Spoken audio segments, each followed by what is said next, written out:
Kayamkulam MLA U പ്രതിഭയുടെ മകനെതിരായ കഞ്ചാവ് കേസിലെ 2 സാക്ഷികൾ കൂറുമാറി. കഞ്ചാവ് ഉപയോഗം കണ്ടില്ല എന്ന തകഴി സ്വദേശികളായ 2 പേർ മൊഴി മാറ്റി. പ്രതിഭയുടെ പരാതിയിൽ നടത്തിയ അന്വേഷണത്തിലാണ് എക്സൈസ് അസിസ്റ്റന്റ് കമ്മീഷണർക്ക് മുന്നിൽ ഇവർ മൊഴി മാറ്റിയത്.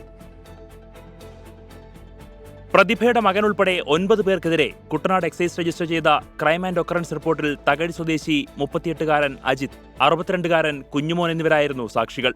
എക്സൈസ് ഉദ്യോഗസ്ഥർ ഇവരുടെ കയ്യിൽ നിന്നും കഞ്ചാവ് പിടികൂടിയെന്നും ഇവരുടെ കഞ്ചാവ് ഉപയോഗം കണ്ടുവെന്നുമായിരുന്നു മൊഴി.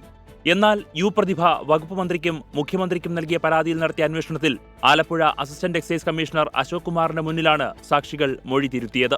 ഇതിന്റെ അടിസ്ഥാനത്തിലാണ് പ്രതികളുടെ കഞ്ചാവ് ഉപയോഗത്തിനും കഞ്ചാവ് കണ്ടെടുത്തതിനും തെളിവുകളില്ലെന്ന അന്വേഷണ റിപ്പോർട്ടിലെ പരാമർശം. ഒപ്പം മെഡിക്കൽ പരിശോധന നടത്തിയില്ലെന്നും റിപ്പോർട്ടിൽ പരാമർശമുണ്ട്.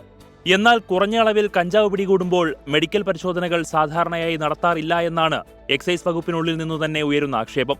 യാഥാർത്ഥ്യങ്ങൾ വളച്ചൊടിച്ചാണ് അന്വേഷണ ഉദ്യോഗസ്ഥർ കീഴുദ്യോഗസ്ഥർക്കെതിരായി റിപ്പോർട്ട് നൽകിയതെന്ന ആരോപണമാണ് ഇപ്പോൾ ഉയരുന്നത്. യു പ്രതിഭയുടെ മകൻ ഉൾപ്പെടെ 3 മുതൽ 9 പ്രതികളെ പ്രതിപ്പട്ടികയിൽ നിന്ന് ഒഴിവാക്കാനും തീരുമാനമായിട്ടുണ്ട്. അടുത്ത ദിവസം തിരുവനന്തപുരത്തെ ആസ്ഥാനത്തെത്താൻ joint excise commissioner Kuttanad excise circle inspector ജയരാജനും റേഞ്ച് ഇൻസ്പെക്ടർ അനിൽകുമാറിനും നിർദ്ദേശം നൽകി. ഇവർക്കെതിരെ വകുപ്പുതല നടപടിയും ഉണ്ടായേക്കാം. 24 ആലപ്പുഴ.